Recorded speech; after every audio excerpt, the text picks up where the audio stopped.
Un abrazo grande desde la cuna de la bandera argentina, mi país, a todo el mundo, a toda la hermandad de Europa, del otro lado del mar, a los hermanos de Sudamérica, a los hermanos de Centroamérica, México, Brasil, Paraguay, Chile, Uruguay, Perú, Colombia, Venezuela. Tenemos por todos lugares amigos que más o menos tenemos el mismo pensar o la misma teoría evangélica. Gloria a Dios. Jeremías 12:10. Muchos pastores destruyeron mi viña, mi heredad preciosa, dijo Dios, mi heredad preciosa. Para Dios es preciosa. Así que si viene un rubiecito lindo en la iglesia de ojo verde, precioso para Dios. Y si viene un morocito como cualquier otro, o como yo, un flaquito feo, es precioso también para Dios. Mi heredad preciosa, así que somos preciosos, gloria, no importa el color que tengamos. Bien, no culpa, dice, la construcción de la iglesia destruyó mi viña. Un grupo de rebeldes destruyó mi viña. No culpa. Los diáconos destruyeron mi viña. Los ancianos destruyeron mi viña. Evangelista menos. Porque el evangelista se dedica a ganar. Y es un placer tener evangelistas en el evangelio y en la obra de Dios. Es un placer. Escuchar a un evangelista es un placer. Llamado por Dios, ¿no? Al llamado por hombres también hay, evangelistas llamados por hombres también hay, ¿cómo no? Pastores llamados por hombres, ancianos llamados por hombres, ¿sí? Entonces, ¿cómo pastor dice, no dice, las diaconisas destruyeron mi viña? No. La juventud destruyó mi viña? No. Los pastores destruyeron mi viña. Nada menos que el líder de la iglesia. Nada menos que el cabeza que Dios puso. Y el cabeza de la iglesia está inclinado para un camino errado, lleva toda la congregación a un camino errado. Y los que quieren decir por acá es el camino recto, bueno, no va a ser escuchado, sino va a tener que buscarse otro lugar donde congregar, porque él ya está inclinado para otro lado. Entonces, ¿qué pasa? Nosotros los pastores, yo me incluyo, tengo que mirar cómo voy llevando la viña al Señor, cómo la voy administrando, dónde está la voluntad de Dios, cómo Dios quiere, cuáles son los planes de Dios.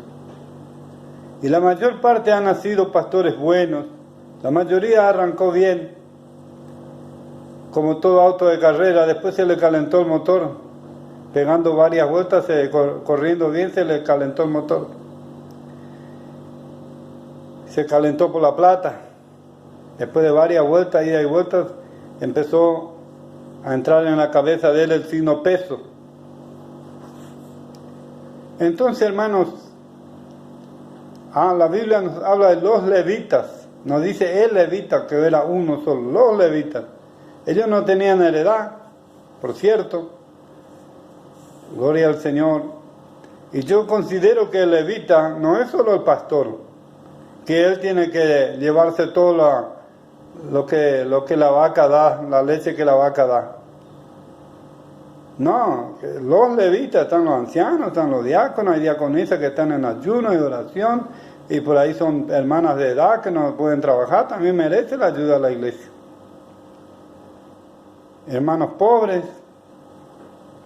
Cuánta vergüenza hay de pastores en todo el mundo, veo, algunos tienen avión privado, helicóptero, pero hermanas y hermanos congregando de ojota, no tienen ni siquiera un calzado. Dios mío, la exigencia que hay en el tema de dinero, no quiero hablar, la exigencia que hay. Esos días pasados me encontré con un empresario y me dice, mira, yo estuve de visita en una iglesia. Le acompañé a mi señora que va a la iglesia. Dijo, en un fin de semana, en un domingo, hicieron 3 ofrendas en una mañana. Dijo, la persona que vive humilde, de pobre, con dificultad, ¿cómo hace para ofrendar 3 veces un domingo? Si está ganando el día al día o su sueldo es apenas para vivir. Dice, yo como ser un poco más solventado le ayudo a mi esposo, bueno, llevar para sus ofrendas. Dijo, pero encima dijo un poco bastante violento con los que, apurando a los que no, por ahí no apartó para tener para hacer esa ofrenda. Yo no digo que por fe no damos, yo he dado mi camisa por fe, pero la cosa tiene que nacer de mí, y nacer por la fe o por el toque de Dios en mí, no que yo tenga un gatillo atrás de la cabeza. O ya sea una norma de la iglesia y el día que no puedo dar, o algo me pasó, o tuve que gastar, o no pude dar, ya no soy más nada ni nadie en la iglesia. Todo esto hay, hermano, en la obra de Dios, lamentablemente, hermandad de todo el mundo. Los pastores destruyeron mi viña. Hay pastores como yo que hemos nacido de abajo, de la nada, que hemos dormido en el suelo, tuvimos una camita después que ya fuimos grandes, nos vestimos un poquito mejor después que ya fuimos grandes. Cuando éramos niños andábamos con ropa usada que nos regalaban a mí y a muchos otros líderes que yo conozco y en todo el mundo, con lo que había. Pero bueno, después Dios nos bendijo, nos llamó a ser un siervo de Dios, nos prosperó, pudimos cambiar de vida.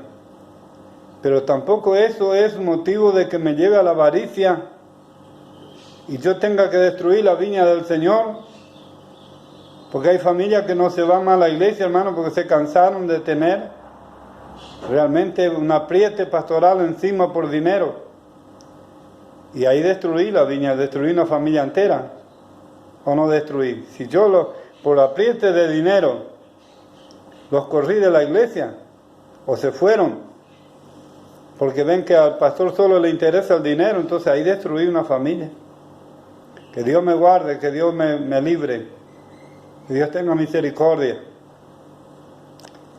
Entonces muchos pastores destruyeron mi viña con sus avaricias, con su vida ostentosa y su falta de amor, cero amor al prójimo. Entonces, hermano, con esa forma se destruye la viña del Señor.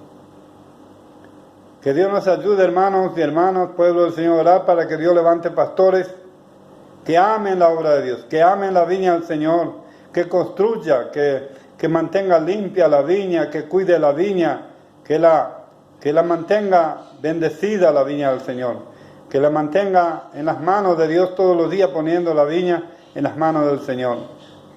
Gloria al Señor, alabado sea Dios, bendito sea el Señor.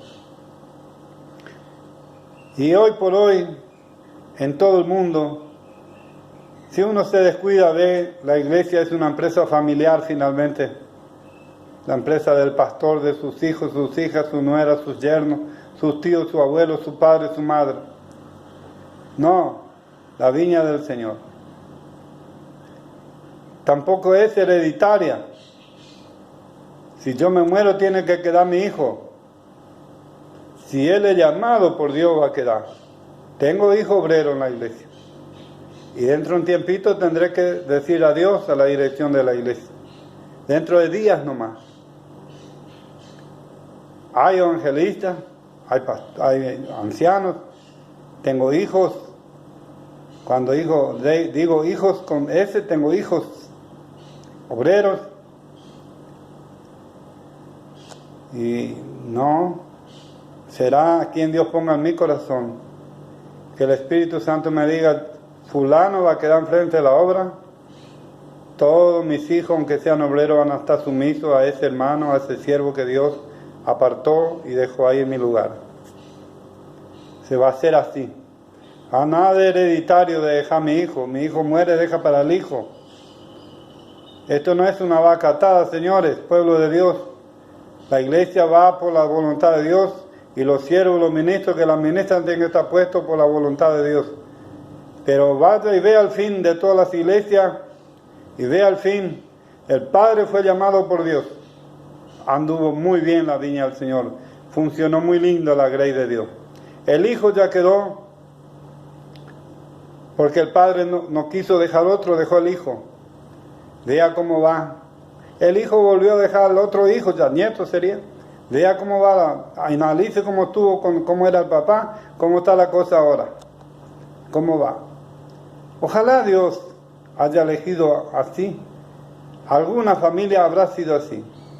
Conozco una familia que sí. No está lejos de mí, acá en Buenos Aires, Argentina, capital. Dios eligió el hijo de un pastor. Sí, ese fue Dios. No hay vuelta. Bueno, son casos esporádicos que suceden, sí, pero no son los 99% que está pasando en este mundo, hermano. Gloria al Señor. Y dejamos nuestros hijos en el pastorado, allí en la obra del Señor. Ese hijo no tiene nada de llamado de Dios, destruye la viña. ¿Quién destruyó la viña? Yo. ¿Por qué? Porque dejé hijos que quería yo que él quede consumiendo todo y recibiendo las entradas de la iglesia, que él viva una vida holgada. No, si Dios tiene que bendecir a mi hijo, no necesita que él esté ordeñando a la iglesia y que le esté viviendo de la canilla económica de la iglesia, no. Si él tiene que ser diácono, que quede diácono. Dios le va a bendecir, Dios le va a abrir las puertas y va a ser de él un empresario y le va a prosperar, porque Dios sabe que el papá fue un sembrador, un fiel siervo de Dios, y él es fiel. Como diácono, Dios le va a bendecir, Dios le va a prosperar, Dios le va a hacer un hombre próspero sobre la tierra. No hace falta yo estar metiendo a mi hijo en un lugar donde ni la iglesia va a prosperar y él también, no sé lo que será de él. ¿Qué le parece a usted poner a una persona en un lugar, en un ministerio, en una cosa donde Dios no le llamó? ¿Qué puede pasar con él? ¿Qué puede dar de la viña? ¿Cómo puede quedar todo eso? Que Dios tenga misericordia, que Dios nos ayude. Bien, son mis pensamientos y el pensamiento de muchos. Los levitas. Es lindo compartir esta palabra, que los levitas no eran uno solo. Son todos aquellos que aman la obra de Dios, que componen el ministerio de la iglesia y que están trabajando en la obra de Dios, que se dedican para Dios, que se dedican para la viña del Señor, desde un joven o una joven. Todos aquellos dedicados para la obra de Dios y para la viña del Señor y que se dedican para Dios son levitas. Así que dice los levitas, no dice el levita solo. Si fuera uno solo, moría en el tiempo de Moisés, el levita no existía más. Murió allá antes de pasar el Mar Rojo y ya Moisés quedó sin levita. No, los levitas eran una tribu entera y todo se partía por igual la bendición para que todos vivan. Hay que pensar también en la mesa de los demás, en el pan de los demás, en la familia, los hermanos, para que todos sobrevivan y todos vivamos una vida digna. Gloria al Señor, aleluya. Bendito sea el nombre de Jesús. Habla a Dios en muchos corazones por medio de este mensaje. Y habla a su alma, que si alguno está yendo por camino errado y llevando la iglesia como su empresa, sea la última voz, el último campanazo que escuche, para pegar media vuelta para Dios y arrepentirse. Aleluya, gloria a Dios en el nombre de Jesús. Ten cuidado, porque Cristo no dejará pasar nada por alto en el día del juicio.